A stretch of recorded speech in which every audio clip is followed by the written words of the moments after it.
화목제라는 제목으로 하나님 말씀 전하겠습니다. 가정은 화목해야 하지요. 가정은 화목해야 됩니다. 어느 부부가 이 부부관계 문제로 목사님께 상담을 받으러 왔다고 합니다. 이런저런 이야기를 나눈 후에 이 부부가 목사님께 단도직입적으로 이렇게 물었대요. 목사님, 적당한 부부관계 횟수는 얼마여야 되나요? 별걸 다 상담하죠. 목사님이 난감해 하실 법도 한데 목사님이 또 답을 하셔요. 뭐라고 하셨을까요? 목사님이 주신 답. 성경적으로 말하면 일주일에 2번입니다. 네? 성경에 부부관계 횟수까지 나오나요? 그랬더니 목사님이 계속해서 말씀하십니다. 성경에 화목하라고 하셨잖아요. 그러니까 일주일에 2번, 화요일, 목요일입니다. 이 부부가 하도 이상해서 목사님 상담 결과 마음에 믿음으로 와닿지 않아서 이번에는 의사를 찾아가 진지하게 물었답니다. 선생님, 적당한 부부관계 횟수가 얼마면 좋은가요? 그런 횟수가 있나요? 그랬더니 이 의사도 아주 진지한 표정으로 이렇게 말해줍니다. 직업별로 좀 달라요. 직업이 사채업자라면 일수, 일요일 수요일에, 고리대공업자는 수금, 도박을 좋아하는 노름꾼이면 화토, 토목공사에 종사하시는 분이면 토목, 건축공사를 하시면 목수 하시고, 조교업에 종사하시면 수목회, 솜공장에 다니시면 목화를 선택하시면 되겠네요. 그리고 환자분처럼 화목한 가정을 원하는 사람들은 매주 화목이 좋습니다. 화목한 부부관계, 물론 횟수에 있는 건 아니겠죠. 아무리 부부 사이라 하더라도 좋은 화목한 관계를 위해서는 횟수가 아닌 시간과 정성이 필요한 것일 겁니다. 사실 부부 사이뿐만 아니라 누구와의 관계에 있어서도 이는 마찬가지일 거예요. 좋은 관계, 화평의 관계, 평화의 관계를 유지하기 위해서는 사실 그에 합당한 비용이 필요한 것이겠죠. 어느 선교사님이 전해주신 예화입니다. 인도네시아에 속한 큰 섬 이리안자야라는 섬에는 식인종으로 알려져 있는 샤위 부족으로 이루어진 부락이 있습니다. 이들은 워낙 싸움을 즐기고 공격적인 성향이 강한 족속이라 선교사들이 복음을 전하는데 여간 애를 먹은 게 아니었어요. 특히 이들에게는 또 전통적으로 어떤 한 가지 인간의 품성을 미덕으로 여겨왔어요. 그 미덕이 뭐냐면 배반을 미덕으로 여기는 풍습이 있었답니다. 이상한 걸 미덕으로 여기는 풍습이 있죠. 배반하는 것. 그래서 성경 말씀에 대표적인 배반한 인물이 누구예요? 가룟 유다. 예수님보다 가룟 유다를 더 받아들이고 영웅으로 떠받드는 이런 족속이었다는 거죠. 도무지 말씀이 전하여지지 않는 거예요. 말씀이 들어가지 않는 거예요. 선교사님이 고민했어요. 이런 사람들이 어떻게 복음을 전할 수 있을까 고민했는데 그러던 어느 날 이들의 전통 의식을 보다가 멋진 영감 하나를 얻습니다. 이들의 전통 의식 중에는 어떤 게 있었냐면 두 부족이 서로 싸우다가 한 부족이 지게 되면 어떻게 하냐면 진 부족의 추장이 자기 아들을 상대 부족에게 제물로 갖다 바치는 전통이 있었다는 거예요. 예전에는 그 제물로 바쳐진 아들을 어떻게 했어요? 마을 잔치로 함께 먹었다는 거예요. 지금은 그렇지가 않았겠지만 선교사님이 그 모습을 보고 그 전통을 그대로 또 재현하는 것을 보고 이들에게 이제 복음을 전하기로 했다고 합니다. 그것은 로마서 5장 10절 말씀을 이들에게 그 전통 의식이 행해지던 그날 복음을 전했던 거예요. 로마서 5장 10절 우리 영상을 통해 같이 한번 읽어볼까요? 시작.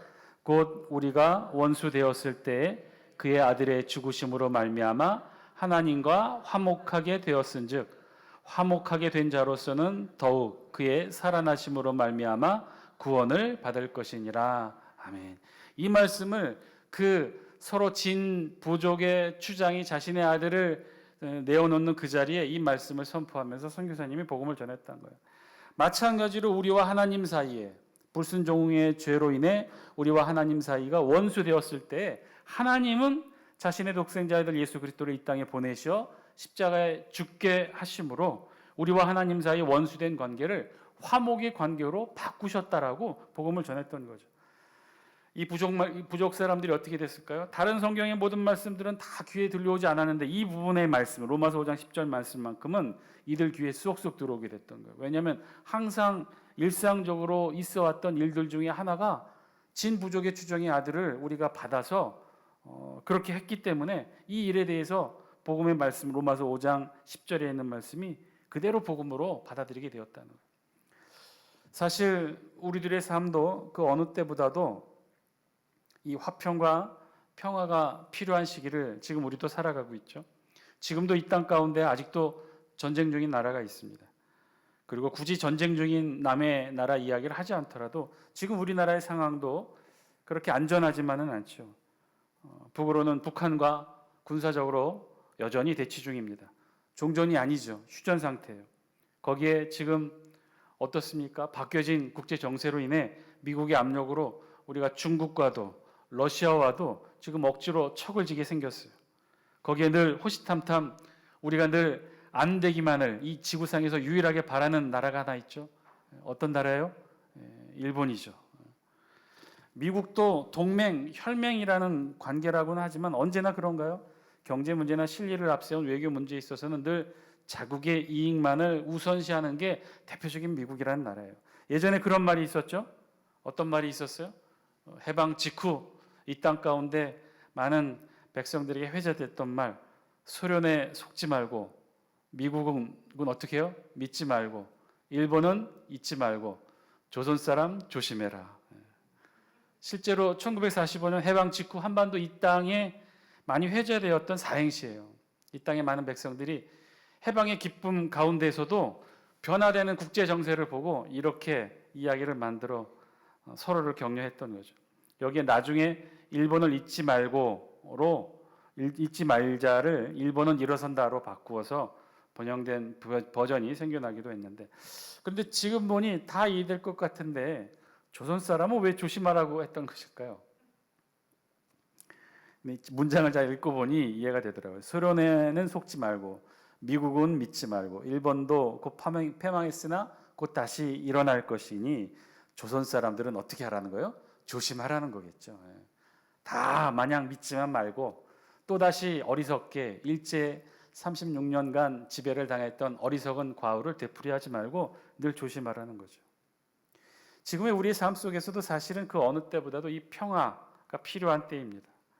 화평이 필요한 시대를 살고 있는 게 지금 우리의 시대고, 그 어느 때보다도 화목한 가정 관계가 필요한 때에 지금 우리가 살고 있죠. 자, 그러면 어떻게 해야 이 평화를 이루고 화평을 이루고 우리 가정 안에서는 화목을 이룰 수 있는 것일까요? 여러분, 가만히 있으면 평화와 화평이 주어지게 되는 것일까요? 오늘 우리 본문에서도 그 주제가 바로 화목 제사에 대한 말씀입니다. 어떻게 하나님 앞에 화목 제사를 드릴 수 있었는지 오늘 우리 성경은 그 내용을 말씀해 주고 있어요. 오늘 우리 본문은요, 레위기 3장 말씀을 우리가 함께 읽습니다. 레위기의 말씀은요, 본격적인 선민 이스라엘이 지켜야 될 규례를 기록해 놓은 책이라고 제가 말씀을 드렸었죠. 이 레위기에 있는 말씀은 그래서 모세 오경 중에 그 어느 책보다도 사실 중요한 책이에요. 그 중에 앞부분 1장부터 7장까지는 제사 제도에 대해 기록하고 있어요. 이스라엘의 지난 시간 우리 다시 한번 돌이켜보면 이스라엘의 5대 제사가 있었죠. 이 1장부터 7장까지는 이 5가지 제사를 다루고 있습니다. 그 제사 목적에 따른 구분으로 보면 번제, 소제, 화목제, 그리고 속제제, 속건제로 나눠져요. 이것이 구약의 5대 제사예요. 이건 목적에 따른 구분이에요. 번제는 그래서 헌신을 의미로 모든 것을 다 하나님 앞에 태워드리는 번제 제사입니다. 드려지는 예물 전부가 하나님의 번제단 위에 태워지는 제사가 번제이기였어요. 반면에 소제라는 것도 있었죠. 소제는 곡물을 이용한 피 없는 제사였어요. 이 고운 가루, 기름, 유향, 소금이 있는 그대로 이 곡물을 하나님 앞에 드리는 제사가 소제였어요. 자, 그 다음 세 번째로 우리가 오늘 살펴보게 되는 게 화목제. 이 화목제는 하나님과 사람 사이 화평을 위한 제사였고, 이 화목제를 하나님 앞에 드리게 됩니다. 그런데 우리가 살펴보면 목적에 따른 5가지 제사가 있었지만 사실 이 중에 가장 중요하고 우리와 친숙한 제사, 우리가 일반적인 개인 개념으로 알고 있는 제사는 이 번제, 소제, 화목제 세 개의 제사에 하네요. 나중에 우리가 배우게 되겠지만 속제제, 속건제는 특별한 범주에 속해 있는 제사예요.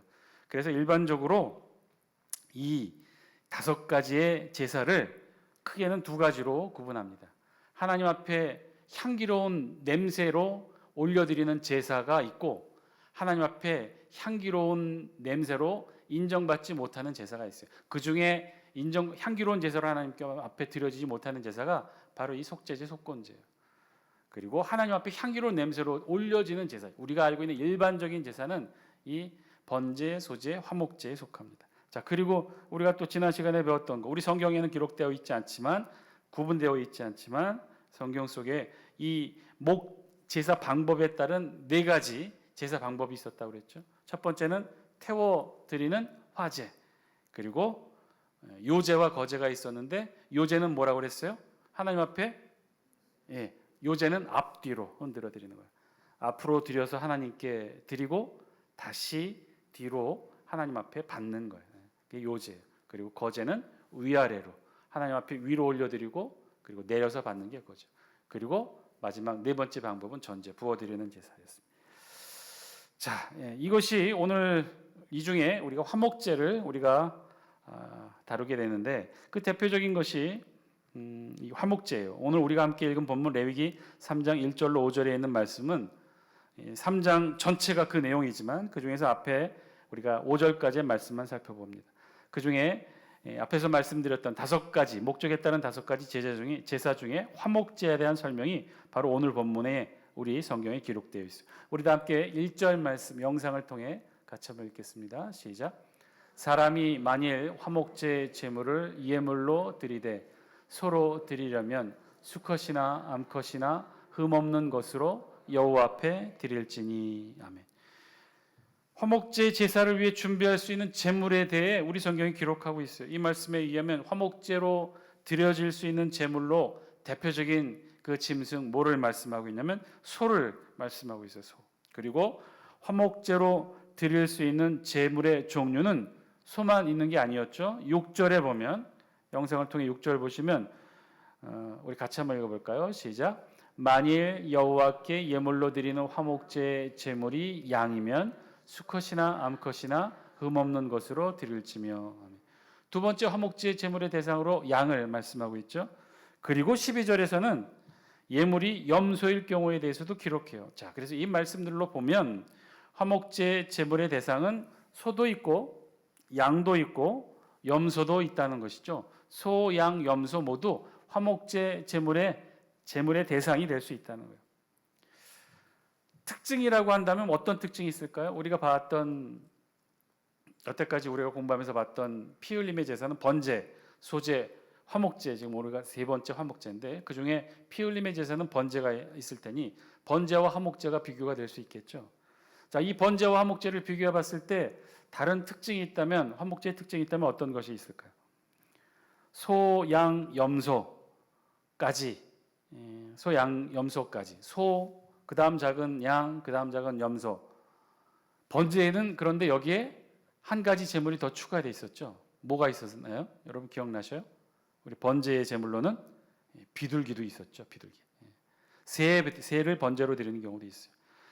예를 들어 이 헌제자의 온전한 헌신을 요구했던 번제의 경우는요, 번제로 드릴 수 있는 제물이 더 다양했어요. 소, 양, 염소뿐만 아니라 새의 이 새끼를 산비둘기나 집비둘기의 새끼로 예물을 드릴 수 있도록 허락을 하고 있었죠. 그런데 화목제의 경우는 어때요?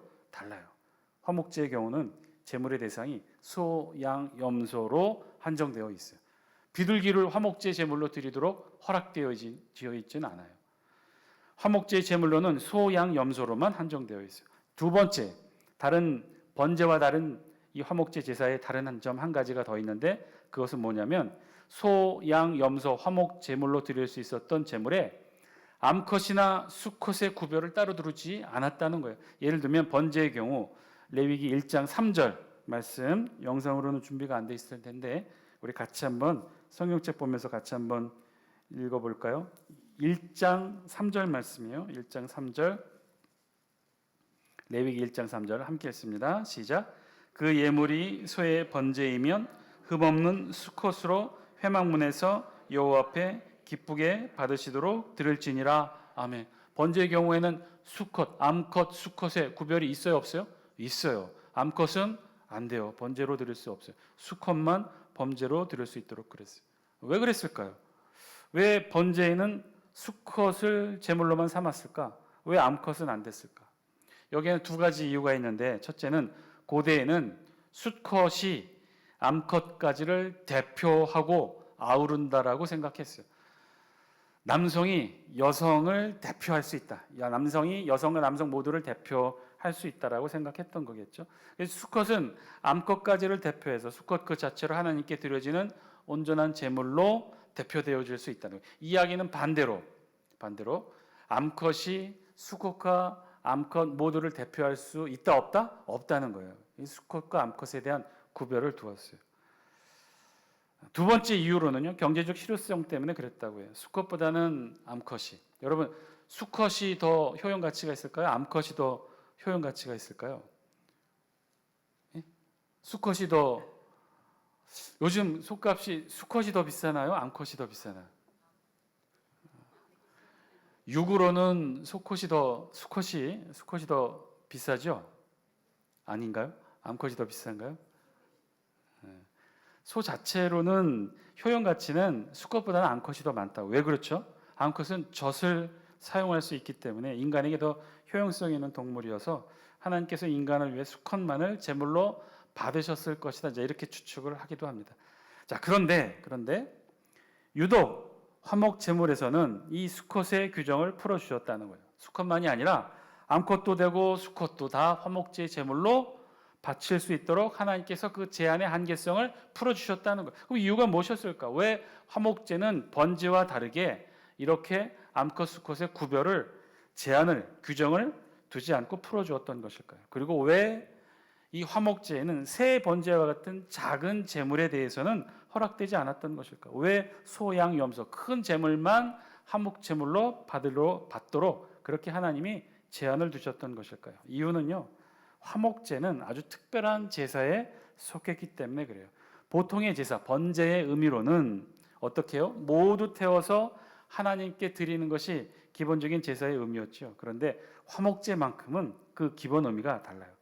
제물을 드린 헌제자와 그의 가족과 이웃들이 함께 제물을 나누어 먹을 수 있도록 한 제사가 바로 이 화목제였기 때문에 그래요. 그래서 화목제의 제물은요, 다른 번제의 제물처럼 수컷만으로 이렇게 한정짓지 않았던 거예요. 암컷도 자연스럽게 제물로 받아주어서 헌제자가 좀 더 편하게 제사를 드리고 그 제물을 가족과 이웃과 함께 나눌 수 있도록 하나님이 그 방법을 허락해 두셨던 거죠. 사실 고대 사회에서 고기를 먹을 수 있다는 것은요, 굉장히 큰 일이었어요.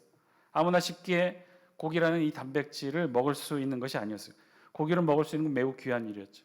특별히 이스라엘의 일반 백성들 같은 경우 오직 이 화목제와 같은 특별한 제사를 드리는 날, 우리 가족 중에 혹은 우리 마을 중에 가장 부유한 사람이 화목제물을 드렸을 때 그 고기를 함께 나누어 먹을 수 있는 유일한 기회가 바로 그때였다는 거죠.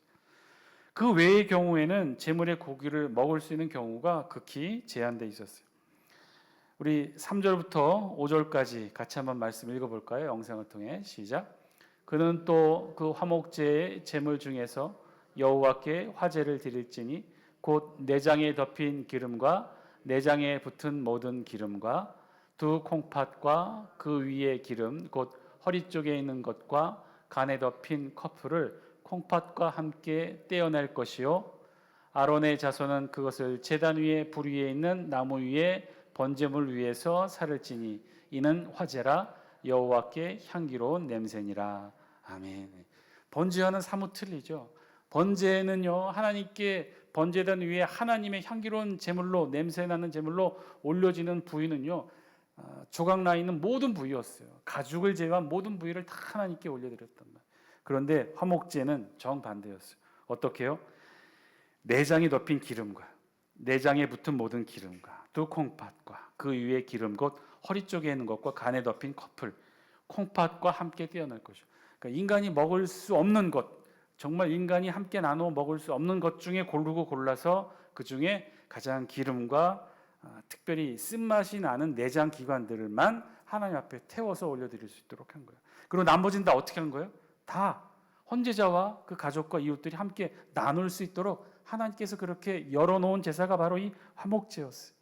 그래서 하나님께 드려서 번제단 위에 올려질 제물의 부위는요, 극히 제한돼 있었어요. 내장의 그 일부, 그에 붙은 기름에 한정했던 거예요. 그리고 나머지는 제사장과 헌제자와 그 이웃들과 그 제사에 헌제자가 초청했던 모든 이웃들 모두가 함께 나누어 먹게 되어 있어요. 그리고 이 화목제는요, 여기 레위기에는 기록되어 있지 않지만 민수기나 신명기 다른 기록에 의하면 특별히 한 가지 더 제한이 있는데, 그 제한은 무엇이냐면 화목 제사를 드리고 그리고 하나님으로부터 받게 돼서 함께 나눌 수 있도록 한 그 제물은 그날 안에 반드시 먹도록 되어 있어요. 다음 날로 넘기지 못하도록 되어 있어요. 이 말씀의 의미는 뭐예요? 혹시 헌제자가 욕심이 있어서 자신의 가족만 몇 날 며칠을 두고두고 먹으려 했다면 그것이 법으로 금지되어 있었던 거죠. 그날 안에 다 먹어야 해요. 그럼 어떻게 해요? 가족뿐만 아니라 이웃뿐만 아니라 그 제물, 바쳐진 화목제의 제물의 양이 많다면 그 양을 충분히 나눌 수 있도록 그 이웃의 또 다른 이웃의 제물 모든 백성들까지 다 초청해야 됐어요. 그날 안에 다 먹을 수 있도록 하나님께서 그렇게 규정을 두었던 거죠.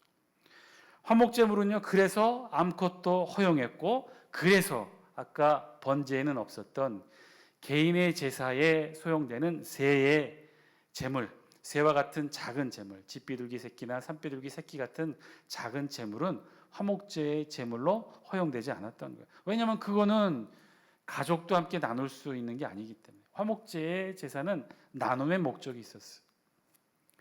화목제 최소 인원 규정은 그래서 가족 단위 혹은 그 마을이었는데, 이 작은 새 같은 경우는 함께 나눌 수 없기 때문에 제외시켰던 거죠.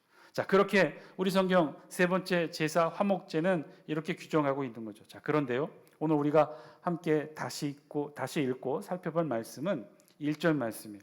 우리 1절 말씀 영상을 통해 다시 한번 볼까요? 함께 읽겠습니다. 시작.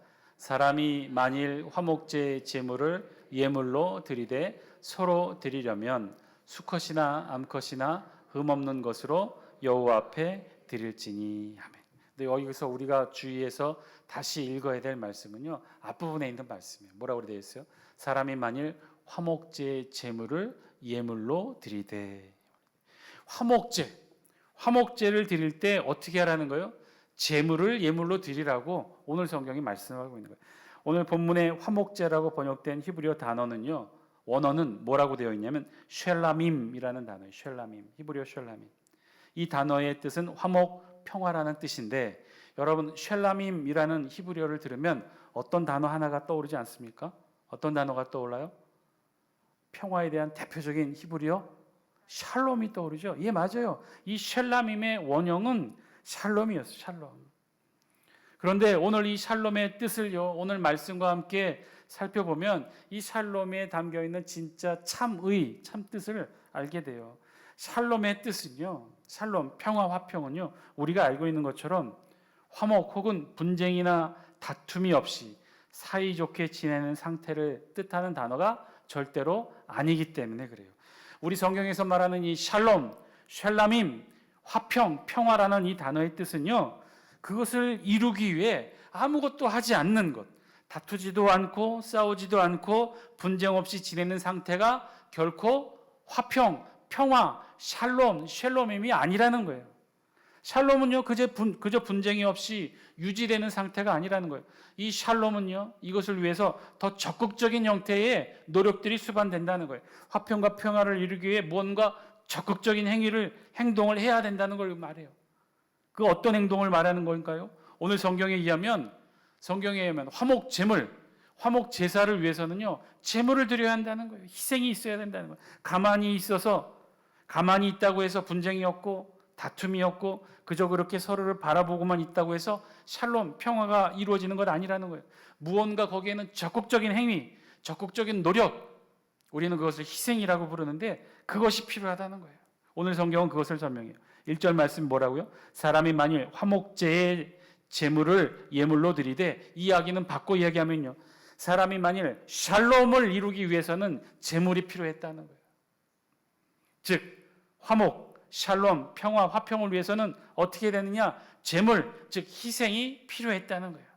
오늘 화목제의 중심 소재가 뭔가요? 화목제를 어떻게 드리죠? 그저 입으로 혹은 말로 아무것도 하지 않고 묵념으로 샬롬, 화목제를 드렸나요? 그렇지 않다는 거예요.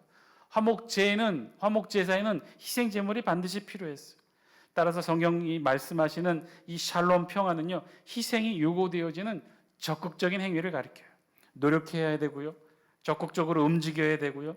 그 노력과 움직임이 오늘 우리 성경의 언어로는 희생 제물이었던 거죠. 그래서 하나님과 우리와의 화목, 샬롬을 위해서 희생이 필요했다는 것처럼 우리와 이웃들과의 화목하기 위해서 샬롬을 이루기 위해서 마찬가지로 희생이 필요하다는 거예요. 우리가 가지고 있는 이 화목도 이런 구체적인 행동이 뒤따라야 한다는 것이죠. 가만히 앉아 있다고 해서, 싸우지 않는다고 해서, 다투지 않는다고 해서 그것이 화평이고 평화가 아니라는 것, 오늘 우리 성경이 말씀하고 있는 거예요. 그것은요, 가만히 있고 싸우지 않고 다투지 않는 것, 그것은요 오히려 다툼을 준비한 또 다른 준비의 모습일 거예요. 아무것도 하지 않고 기다리기만 하는 것, 어떤 면에서는요 전쟁을 준비하며 기다리는 모습일 수 있어요. 싸움을 준비하며 기다리는 모습일 수 있다는 거예요. 어디 실수만 하기만 해봐라, 약점만 잡히기만 해봐라, 내가 나에게 상처를 줘? 그래, 어디 너 잘하나 보자라고 지켜보는 거예요. 꽁해서 그렇게 노려보고 아무것도 하지 않는 것, 여러분 그건 절대로 평화가 아니에요. 화평이 아니에요. 그것은 또 다른 분쟁과 분란을 준비하기 위한 긴장 상태라는 거예요. 지금 남북한의 관계가 그런 거죠. 여러분 남북한의 관계도 마찬가지예요. 아무것도 하지 않으면 긴장 상태에 머물러 있는 거예요. 아무것도 하지 않는다고 평화가 되는 게 아니에요. 아무것도 하지 않는다고 우리가 화평의 관계를 이루는 것도 아니에요. 어느 한쪽에서 총이라도 쏘면, 미사일이라도 쏘면 바로 전쟁으로 치닫도록 서로가 서로를 응시하며 노려보고 있는 거예요. 이거는 절대 평화의 관계가 아니에요. 절대 화평의 관계가 아니라는 거예요. 이건 긴장 관계예요. 총칼로 싸우지 않고 있다 하더라도, 아무런 일이 일어나지 않는다 하더라도 그 상태를 우리는 절대로 평화라고 하지 않아요. 긴장 상태예요. 전쟁으로 충분히 발전할 수 있는 긴장 상태인 거죠. 그럼 어떻게 해야 돼요? 노력해야 된다는 거예요. 또다시 노력해야 된다는 거예요. 남북 이산가족 다시 만나게 하고, 남한의 BTS 평양 인민극장에서 공연하게 하고, 현송월이 모란봉악당 삼지연 관현악단 데리고 예술의 전당에서 또 다시 공연하게 하고, 다시 한번 판문점에서 남북한을 가르는 이 공동 경비구역 경계석을 손잡고 또 다시 넘기도 하고, 이런 노력들이 필요한다는 거예요. 이런 노력들을 해야 된다는 거예요. 샬롬은 그런 적극적인 노력하에 이루어지는 게 샬롬이고 화평이고 평화라는 거예요. 샬롬은요 절대로 가만히 있어서 이루어지지 않는다는 거예요. 샬롬은 더 적극적인 노력과 그리고 결정적으로 중요한 희생을 필요로 한다는 거예요. 사랑하는 장수교 성도 여러분, 하나님과 이웃과 공동체와 화평하고 샬롬하고 평화로운 관계를 유지하고 싶습니까? 그렇게 평화롭게 지내고 싶은가요? 그렇다면 여러분 노력하고 희생하셔야 합니다. 우리의 노력과 희생이 있어야 화평과 평화를 이룰 수 있는 거예요. 오늘 이 저녁 저와 여러분들의 기도의 제목 되길 바랍니다. 우리도 이 화평의 관계를 이루게 하여 주옵소서. 우리의 삶과 가정과 공동체와 교회 안에서 이 샬롬, 화평, 평화를 우리도 이루게 하여 주옵소서. 여러분 평화는 안 싸우고 가만히 서로를 노려보는 것은 절대로 그건 평화가 아니라고 그랬어요. 샬롬이 아니라고 그랬어요. 싸우지 않고 다투지 않는 것이 샬롬이 아니라고 그랬어요. 서로를 위해 나를 희생하는 것, 희생하여 나를 제물로 내어놓는 것, 그것이 평화고 그것이 샬롬이에요. 성경이 말씀하시는 샬롬은 그런 거예요. 우리의 삶에 있어서 희생이 있어야 된다는 거예요. 내가 더 적극적으로 양보해야 되고, 내가 더 적극적으로 용서해야 되고, 내가 더 적극적으로 한 발 더 다가가 손 내밀어 상대의 굳어진 손을 잡아야 한다는 거예요. 그렇게 나를 희생하여 손 내밀고 내가 먼저 웃어주고 상대의 손을 잡아주고, 여러분 내가 시간 내지 않으면요, 내가 마음 열지 않으면요, 내가 먼저 다가가 손을 내밀지 않으면 절대로 우리 안에 평화와 샬롬 이룰 수 없어요. 그런 희생이 우리를 화평하게 샬롬으로 만들어줄 수 있습니다. 우리에게 평화는요, 화평은 그렇게 이루어지는 거예요. 사랑하는 장수교 성도 여러분, 하나님도 우리와의 관계를 그렇게 화평의 관계로 샬롬의 관계로 만드신 것 아닙니까? 여러분, 평화는요, 화평은 절대로 쉬운 방법으로 이루어지지 않아요. 하늘의 하나님도 말씀으로 이 세상 천지 만물을 창조하시고 전지전능하시고 무소불위하신 하나님도 우리와 하나님과의 이 죄악과 죽음의 관계를 해결하시고자 어떻게 하셨어요? 하나님 자신의 독생자 아들 예수 그리스도를 십자가의 죽음에 내어주셨잖아요. 하나님도 그런 적극적인 희생의 노력으로 우리와 하나님 사이에 이 적대적인 죽음의 관계, 죄악의 관계를 화평의 관계로, 샬롬의 관계로 바꾸어 만드셨어요. 사랑하는 장수께 성도 여러분, 하나님조차도 그렇게 해서 샬롬의 관계를 이루었어요. 그러면 우리 인간들은 더 말할 나위 없는 거 아니겠습니까? 우리 가만히 있는다고 절대로 화평 이루어지지 않아요. 말로 한다고 화평 이루어지지 않아요. 이렇게 노려보고 째려본다고 절대 화평 이루어지지 않아요. 가만히 있으면 안 돼요. 쉬운 방법 없어요. 우리의 마음과 시간을 들여야 됩니다. 유대교에서 내려오는 이야기가 있어요. 악마가 있었는데요. 이 악마가 어느 날 유대 백성들, 이스라엘 백성들을 찾아가서 자신을 뭐라고 속였냐면 평화의 예언자라고 속였어요. 그리고 마을 사람들이 모여있는 회당으로 가서 사람들에게 이렇게 말했답니다. 나 평화의 예언자가 이곳에 온 것은 여러분들에게 가장 완전하고 완벽한 평화를 가르쳐 주기 위해 이곳에 왔다. 그러자 사람들이 막 놀라서 이구동성으로 물었어요. 어서 말씀해 주십시오. 어떻게 하면 우리가 완전한 평화, 완벽한 화평을 이룰 수 있겠습니까? 이스라엘 백성들은 평생을 주변 민족과 싸우며 자랐잖아요. 다투며 살아왔잖아요. 지금도 늘 긴장 관계 있잖아요. 그러니 얼마나 그 완전한 평화에 솔깃했겠어요. 그러자 이 악마가 어떻게 얘기했느냐?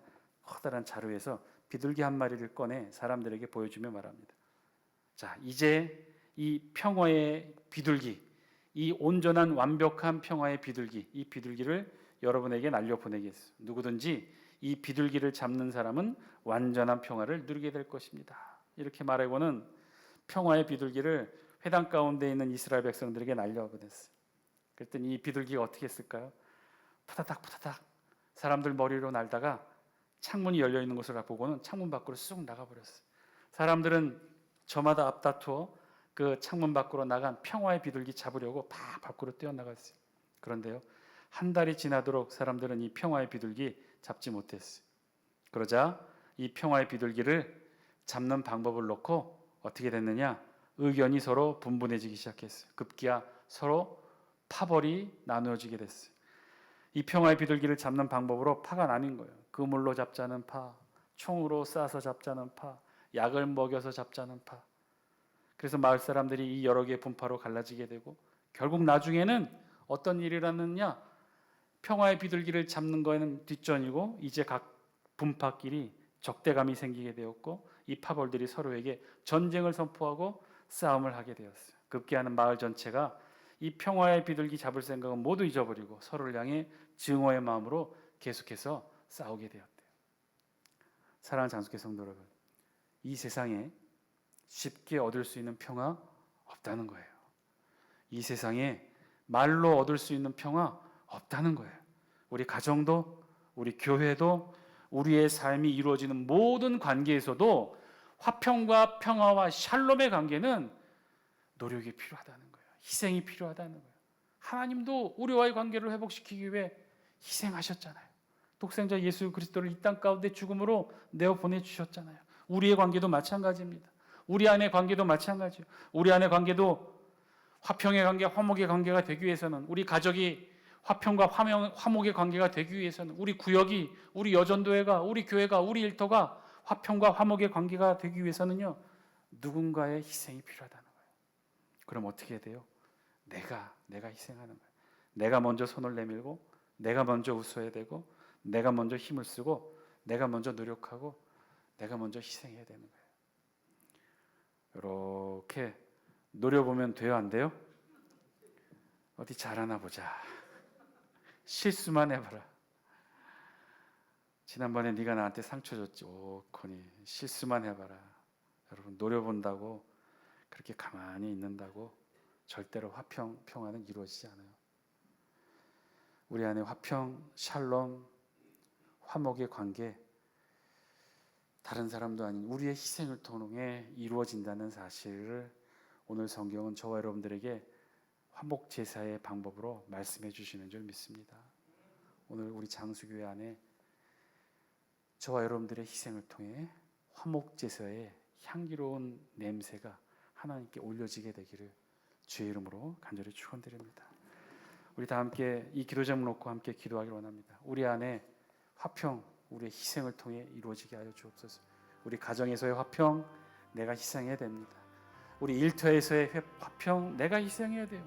우리 마을에서 우리 가족 관계, 우리 이웃 관계에서의 화평한 관계, 내가 희생해야 됩니다. 우리 교회에서도 마찬가지, 내가 희생해야 됩니다. 희생 제물이 있어야 돼요.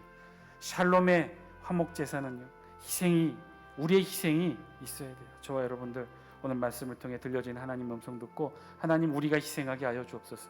나의 희생으로 우리 가정이, 나의 희생으로 우리의 희생으로 우리 교회 공동체가, 우리의 희생으로 우리 이 지역 공동체가 하나님 앞에 화평을 이루고 평화를 이루고 샬롬의 관계를 이룰 수 있는 우리의 지역, 우리의 삶 되게 하여 주옵소서. 내가 먼저 이 화평을 위해 희생하게 하여 주옵소서. 내가 먼저 손 내밀게 하여 주시고, 내가 먼저 웃게 하여 주시고, 내가 먼저 한 발 다가가게 하여 주옵소서.